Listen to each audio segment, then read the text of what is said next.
You're checking in with the doctor for the greatest fantasy baseball podcast in the world, starring your hosts, Dr. Fantasy. I'm ready to rock and roll today. And Rydawg. Harrison Masturbator. Welcome to Doc and Dog, your fantasy baseball geniuses, presented by the Fantasyholics. All right, what's up, everyone, and welcome to another episode of Doc and Dog, presented by the Fantasyholics. And my name is Jordan Jaika, aka Dr. Fantasy. I'm here with my co-host Rydawg. And Rydawg, are you ready to talk some Detroit Tigers baseball? Woohoo! 100 something in the win or lose category. My money's on the losing category. They'll have 100 in. More losers than winners in this lineup and rotation as well. So That's we are in true. the middle of our MLB mini series. So if you haven't tuned in before, we're going through the lineup rotation, talking a little bit about the farm system and what it means for your fantasy league. So we'll hop right into it. Well, before I do, if you don't already, make sure you like the Fantasyholics on Facebook. Follow us on Twitter at Fantasyholics1 or me personally at Dr. Fantasyholic. You can subscribe to our YouTube channel and www.thefantasyholics.com. So, with that being said, we will move into their lineup first, and we are talking the Detroit Tigers. Batting first for them is Cameron Maybin, who feels like he's been around for 20 years now. He's going to be leading off for them in their outfield. Yeah, exactly. I saw that too. I'm like, man, he's still playing. He's kicking around.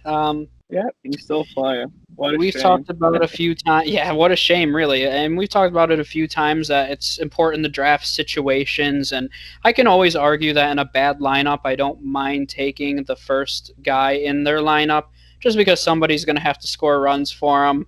And we've seen it with Villar in the past that he's been able to score, not to bring that name up, but he scored runs with bad teams. But he scored runs with bad teams. Cameron Maybin, though, a little older now. Maybe we'll get you 20 steals, but really nothing to write home about in the leadoff spot here. Yeah, he's no Jonathan Villar. And I will say that almost in 98% of Yahoo leagues, nobody from the Detroit Tigers is being drafted. So that's a fun fact. That's so this lineup is very strong. Batting second for them, playing shortstop, but he does have first base, second base, shortstop, and outfield eligibility is Nico Goodrum. He's currently going pick 247. Once again, if you're looking for some position flexibility, maybe you take a stab at him. I'm not going to, but if you want to, I will not stop you. Yeah, he has a lot of flexibility, doesn't he? He's a late last round flyer. Yeah. Maybe. And then you cross your fingers that he can perform like Jeff McNeil, maybe. Unlikely. Batting third is the man, the myth, the legend, DHing for him, Miguel Cabrera. He is currently going pick 233, being drafted in more leagues than I would have thought, just because of his name, though. But, I mean, he has declined in every sense of the word decline. And it's a little sad to see. It was very quick. It seemed like it was almost overnight that we lost Miguel Cabrera. He did put on a ton of weight. There was reports that he cut that down, and maybe that'll help his swing for this upcoming season. But not really a high upside guy anymore, and very little to offer at the back end of drafts. What a shame, because I love Miggy. Maybe he gets it together this year, but I'm not taking him in any leagues. I mean, and him and Pujols are probably the legends of our generation, so it's a little sad to see. Our legends are going away. Number 4 in that lineup is CJ Crone, playing first base for him. He's one of the guys that's sometimes drafted at 257. We've talked about first base being a shallow position, but even at the back end of the draft, I think there's better options than CJ Crone. He's not going to have the opportunity to drive many runs in with who's hitting ahead of him. I completely agree. He's a guy that should be left in the free agent pool. Batting fifth for them is Jonathan Schoop. I've heard that name pronounced a million different ways. I don't actually know what the correct pronunciation is. Schoop, Schoop, something like that. I say Schoop. Yeah, I've heard that sounds great.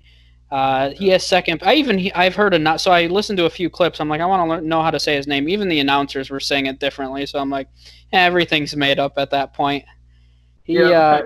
He's playing second base for him. He's another guy that I think he has the highest ownership percentage of anybody in the Tigers lineup. He's going around pick 240. I think he's only owned in 5% of leagues, but still, he's the highest percentage owned. He's shown some home run potential in the past, has second base eligibility. So, in a shallow class, I'm still leaving him on the waiver wire. If he ever gets to that 30 home run mark that he hit a few years ago, maybe I'll think about snagging him. But terrible lineup, terrible situation. I'm not taking him. Yeah, terrible team, terrible lineup. Don't want any part of them. Number 6. I'll take all Twins players if I have to. I mean, all day, every day. Are you kidding me? Number 6 in that lineup is Yamir Calderando, playing third base for him. I just wanted to make that sound very exciting. I don't even think I pronounced it right. Candelario. There we go. Candelario. There we go. I got it right the third time. We won't have to pronounce his name too much. He'll be on the free agent poll again with all of his other Tiger buddies. Yep. Nothing to even say there. Hasn't shown very much. Number 7, Kristen Stewart, not the actress from Twilight, the outfielder for the Tigers. I don't really expect much from him. Number 8, Austin Romine, who's bounced around teams a few times, more of a defensive catcher. Number 9 for them in the lineup right now is Victor Reyes in the outfield. I'll make a quick note on him. He's one of the younger guys in this lineup. I'm not drafting him, but if he ever gets to move to the top of that lineup, which I think he should just because he's the youngest, has the most upside, has showed a little bit of speed in the minors, maybe a guy that you take a flyer on if he shows some flashes and gets the bat at the top of the lineup. But as of right now, leave him alone. I completely agree. I would stash him in a dynasty league if the value is right, but I'm not touching anyone in this lineup at all. No, I agree. So we'll move over to their rotation then. Not much to talk about here. A little more though. Number 1 for them is Matt Boyd, currently going pick 148. He had 238 strikeouts last year, and at pick almost 150. I'll take a guy with 200 plus strikeouts. Still needs to work on his control a little bit, but I mean, anytime you can get a guy that's 238 strikeouts in the 15th round, I think that's good value. That's at least worth the opportunity, even on a bad team. I'd agree. I mean, granted, he's not going to get any wins, so you better hope you're in a quality start league. That's your only chance. Rest of the rotation here: Jordan Zimmerman, number 2. Number 3, Ivan Nova. Number 4, the man that lives down by the river, Daniel Norris. Number 5 is Spencer Turnbull, who's the only other guy that's really being drafted in this rotation. Pick 249, Turnbull's going right now. He's got a low ownership percentage, but he's another guy. He can strike out some batters, so I said maybe he can be a streamer, but once again, I don't really like streaming guys that are on the Tigers, so I don't really have any notes on Zimmerman, Nova, Norris, Turnbull. Michael Fulmer is injured right now, former Rookie of the Year. Quick story on him: when he got traded to the Tigers, he was in AA Binghamton, and I drove him to the airport, so that's a fun fact. Fun fact, woohoo! But if he's ever healthy, he's always intriguing. Obviously, he was a former Rookie of the Year, so you never know if he can return to that form, but he's not going to get many wins anyway. But any notes you want to make about anyone in this rotation? I mean, I guess I would stream Fulmer if he's healthy, or I would probably stream Turnbull. I guess if I needed a strikeout, that's the only time I'll stream these guys. These guys are all middle of the pack rotations that don't have any help from the offensive standpoint at all. So, I guess I'll leave them on the wire now that I think about it. Yep, I agree. So we'll talk about their prospects, which is probably the most interesting part of this organization right now. And by probably, I mean definitely. They're currently ranked the 5th overall farm system in Major League Baseball. I really like their pitching prospects, and I think in the future, if you're looking at Casey Mize, Matt Manning, Tarek Skubal, and Matt Boyd, and you throw Michael Fulmer, I mean, that could be a really good 1 through 5. They don't really have a ton of offensive prospects coming up. I'll mention a few names, but I think that 1 through 5 in the next 2 years could be really exciting. Oh yeah, Manning and Mize are going to be really wonderful. I think Mize needs to watch his health though, because he is definitely fighting injuries. So he just has to stay healthy, and he'll be a great pitcher. Him, Pearson, and Gore. I've mentioned it several times. Those are my 1, 2, 3 guys for the top pitching prospects, and I think they'll be great. Yep, definitely. A few other names that I'll mention. I really like Tarek Skubal, actually, their pitcher. He probably won't be up this year, even if we do play, probably the year after, but I actually think he has the most upside. He's kind of the name people leave out of that conversation, but I mean, he has a ton of strikeout ability. For a young pitcher, he's already shown some ability to control his pitches. He needs to work on it a little bit, but given a little more seasoning, he had a big year in Double-A, which I like, so I see a lot of potential from him. Few position players that they have: Isaac Paredes. He is a third baseman and shortstop for him. He'll probably be up at some point, just because there's lots of opportunities in this lineup for him to be up. He'll probably bat towards the top of a lineup.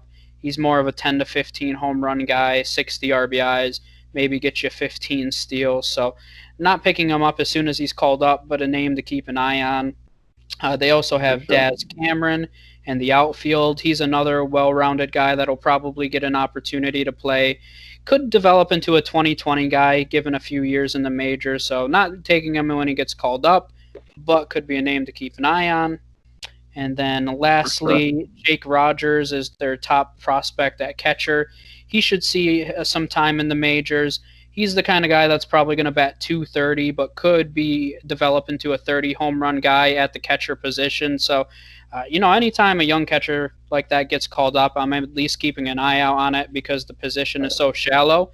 And if he shows any ability early on to hit home runs in the majors, he's probably worth throwing in your lineup. So I'd keep an eye out on it. But all of these guys, with the exception of Mize and Manning when they get called up, they're more of just keep your eye out and see how they perform early on, and take it from there, I would say. Yeah, I completely agree. They're guys that could be complementary pieces at best outside of Manning and Mize. And this team's just in a full rebuild mode. That's exactly where they're in. And hopefully in 5 years, they'll be somewhat, maybe, perhaps, an average team at best. So we'll see what happens. I agree. So any other notes you want to make on the Detroit Tigers? I think that's it. For me, Doc. All right. That's it for me as well. And I think this is going to officially be our shortest episode to date. So I'm sorry, Detroit Tigers fans. You beat the San Francisco 49ers, and that might be one of the only victories you get this season. So congratulations. And but this has been another episode of Doc and Dog presented by the Fantasy Holics. And if you don't already, make sure you like the Fantasy Holics on Facebook. Follow us on Twitter at FantasyHolics1. You can follow me on Twitter personally at Dr. Fantasy Holic.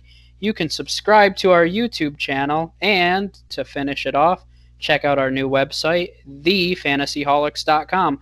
Lots of great MLB, NBA, and NFL content on there, so make sure you check it out.